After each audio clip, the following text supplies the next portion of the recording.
Hello, good evening. आज हम बात करेंगे रेजिस्टेंस के बारे में। पिछले लेक्चर में हमने बात किया था ओम्स लॉ, और इसमें बताया था कि कैसे पोटेंशियल डिफरेंस और करंट के बीच में रिलेशन होता है। Potential difference directly proportional to the electric current across the conductor. तो इसमें अपने लोग अब बात करेंगे what is resistance, conductor, insulators, इसी सब के बारे में बात करेंगे। तो इसमें मैंने बताया था कि रेजिस्टेंस तो होता है potential difference directly proportional to I, and this proportionality constant v by I equal to constant. This proportionality constant is called the R means resistance. So this constant R for a given conductor at a given temperature is called its resistance. It is a property of a conductor. ये are जो होता है क्या होता है, किसी भी conductor का एक प्रॉपर्टी होता है to resist the flow of charge, अपने क्रॉस चार्ज को फ्लो होने से रोकता है। तो इसका ऐसा यूनिट ओम होता है।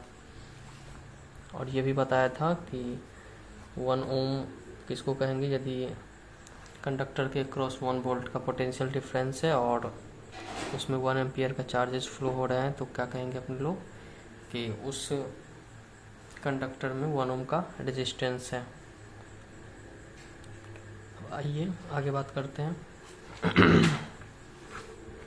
व्हाट इज रेजिस्टेंस हो गया। तो अच्छा कंडक्टर किसको हम कहेंगे, this is a good conductor.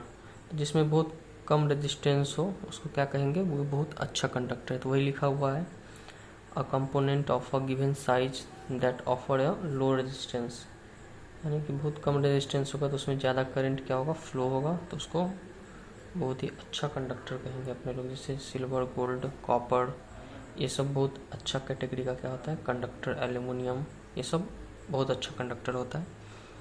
और फिर रजिस्टर किसको कहेंगे, जिसका कि सम अप्रिसिएबल रेजिस्टेंस, बहुत अच्छा रेजिस्टेंस हो, तो किस कैटेगरी में आएगा, रजिस्टर। करंट को कैरी ही नहीं करेगा, बहुत कम ही करंट उससे पास कर पाएगा। जैसे कि सूखा हुआ लकड़ी वगैरह हो गया, वो बहुत ही अच्छा एक रजिस्टर होता है। वो रजिस्टर नहीं, वो इंसुलेटर होता है, sorry.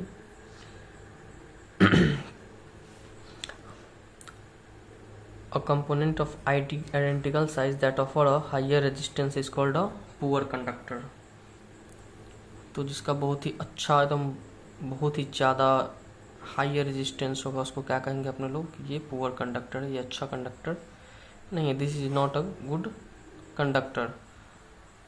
Insulator of the same size offer even higher resistance. Insulator क्या होता है, उससे भी बहुत ही ज़्यादा हायर रेजिस्टेंस, जैसे कि प्लास्टिक का ग्लोव्स हो गया, जो कि इलेक्ट्रिकल लाइनमैन सब यूज करते हैं।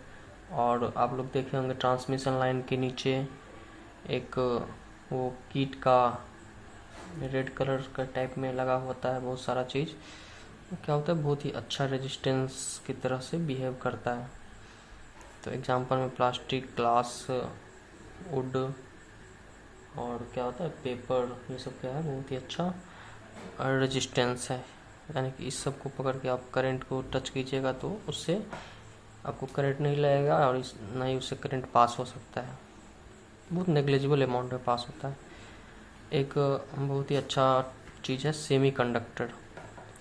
तो सेमी कंडक्टर किसे कहते हैं, जिसका कि इलेक्ट्रिकल कंडक्टिविटी लाइज करता है एक कंडक्टर और एक इंसुलेटर के बीच में, यानी कि दोनों तरह से वो बिहेव कर सकते हैं, कंडक्टर की तरह से भी बिहेव कर सकता है और एक इंसुलेटर की तरह से भी बिहेव कर सकता है। तो इसी प्रॉपर्टी की यूज करके सेमी कंडक्टर चिप वगैरह जो लगते हैं मोबाइल में CPU के, वो सब बनाया जाता है। ट्रांजिस्टर सब इसी प्रॉपर्टी को यूज़ करके बनाया जाता है। इसका एग्जांपल है सिलिकॉन, जर्मेनियम। फर्दर इस पर एक पूरा का पूरा इंजीनियरिंग ही बेस्ड होता है। तो जो इंजीनियरिंग वगैरह में इंटरेस्टेड हो वो सेमी कंडक्टर उसे बहुत अच्छी तरीके से पढ़ना होता है। उसमें डोपिंग, सेमी कंडक्टर में डोपिंग वगैरह सब, और बहुत सारा चीज़, लॉजिक गेट्स। तो इसी का फर्दर आप लोग को थोड़ा सा 12th में ही पढ़ना पड़ेगा, लेकिन 10th में बस यही सिलिकॉन, जर्मेनियम एग्जाम्पल से आपका काम चल जाएगा। ये सिलिकॉन सैंड में से निकलता है, आप लोग को पता होगा, रेतीली बालू में से निकलता है। Okay, this is the 2 examples of semiconductor. अब बहुत ही इम्पोर्टेंट ये चीज़ है, क्या है कि फैक्टर ऐसे क्या है जिसपे कि resistance of a conductor depends. अब मान के चलिए किसी भी वायर से करंट फ्लो कर रहा है, मान के चलो कॉपर का ही वायर है घर में या एल्युमिनियम का ही वायर है, इससे कि करंट फ्लो कर रहा है, तो करंट जो फ्लो कर रहा है एट अ सेम पोटेंशियल, तो साइंटिस्ट ने ऑब्जर्व किया कि ये किस चीज़ पर डिपेंड करता है, on what factor does it depends. तो उन्होंने देखा कि यदि हम कंडक्टर का लेंथ को इंक्रीज करते हैं तो उसमें करंट क्या हो जा रहा है, बढ़ जा रहा है, करंट बढ़ जा रहा है। तो ऐसा क्यों हो रहा है, सॉरी, लेंथ इंक्रीज करते हैं तो करंट क्या हो रहा है, घट जा रहा है। और यदि उसको छोटा करते हैं सेम, तो उसका करंट इंक्रीज हो रहा है। तो ऐसा हो क्यों रहा है, तो उन्होंने 3 पॉइंट्स क्या किए, निकाले। इसमें कि पहला पॉइंट्स उन्होंने कहा कि रेजिस्टेंस जो होता है किसी भी कंडक्टर का, वो इस फैक्टर पर डिपेंड करता है। पहला फैक्टर है कंडक्टर के लेंथ पे, दूसरा फैक्टर है area of its cross section. Cross section मतलब आप जानते होंगे, जैसे ये पेन है तो ये इसका अगर लेंथ है तो ये इसका क्रॉस सेक्शन हो गया, ठीक। जैसे मूली को काटते हैं अपने लोग, तो जो पार्ट्स अपने लोग को दिखाई देता है वो क्या है, उसका क्रॉस सेक्शन। तो दूसरा बोला एरिया ऑफ क्रॉस सेक्शन, और तीसरा कह रहा है कि नेचर ऑफ द मटेरियल, वो मटेरियल कौन सा है, कॉपर का है, एल्युमिनियम का है, तो किस नेचर का मटेरियल है। तो इस पर क्या होता है, रेजिस्टेंस डिपेंड करता है। यदि रेजिस्टेंस मान के चलो सिल्वर का है तो उसका रेजिस्टिविटी बहुत ही कम होगा, फिर उसके बाद कॉपर का आता है, एल्युमिनियम का आता है, ऐसे ही घटते जाता है। तो वही nature of the material.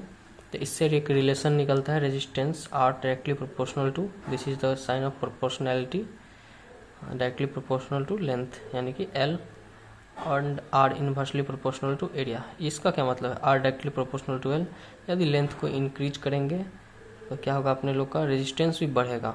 Resistance बढ़ेगा मतलब करंट कम फ्लो करेगा, ओके। और इसमें R inversely proportional to A, 1/a का मतलब इनवर्सली प्रोपोर्शनल टू, या बोल सकते हैं डायरेक्टली प्रोपोर्शनल टू 1/a। तो आर क्या है, एरिया ऑफ क्रॉस सेक्शन के इनवर्सली प्रोपोर्शनल। यदि एरिया ऑफ क्रॉस सेक्शन अपने लोग बढ़ाएंगे तो रेजिस्टेंस कम होगा, ठीक। यदि इसको घटाएंगे तो रेजिस्टेंस बढ़ेगा। तो एरिया ऑफ क्रॉस सेक्शन को घटाएंगे, एरिया ऑफ क्रॉस सेक्शन को बढ़ाएंगे। मान के चलो कि कोई ये इतना मोटा छोटा सा पेन है, इससे दुगना साइज का ये मोटाई हो जाएगा, तो क्या हो जाएगा, रेजिस्टेंस घट जाएगा, कम हो जाएगा, यानी कि ज़्यादा इलेक्ट्रॉन्स फ्लो करने लगेंगे, करंट बढ़ जाएगा। तो इसी दोनों को साथ लाएंगे, are directly proportional to L/A। अब इस प्रोपोर्शनैलिटी को हटाएंगे तो एक कांस्टेंट लाएंगे, क्या, रो, इसको क्या कहेंगे, रो, क्या कहेंगे, RHO, रो। तो रो क्या है, कांस्टेंट ऑफ प्रोपोर्शनैलिटी, जो कि होता है रेजिस्टिविटी ऑफ द मटेरियल। तो ये वैरी करता है मटेरियल टू मटेरियल। मैंने एक बार फिर बोला, सिल्वर का सबसे कम होता है रेजिस्टिविटी, और उसके बाद कॉपर एंड फर्दर एल्युमिनियम, ये सब का होता है। तो ये बहुत ही इम्पोर्टेंट टॉपिक है, इसको आप याद कर लीजिएगा कि 3 फैक्टर पे डिपेंड करता है, लेंथ पे, एरिया ऑफ क्रॉस सेक्शन पे, और नेचर ऑफ द मटेरियल पे। और ये फार्मूला भी याद कीजिएगा, R = रो L/A। इस पर कुछ क्वेश्चंस भी बनते हैं, ओके।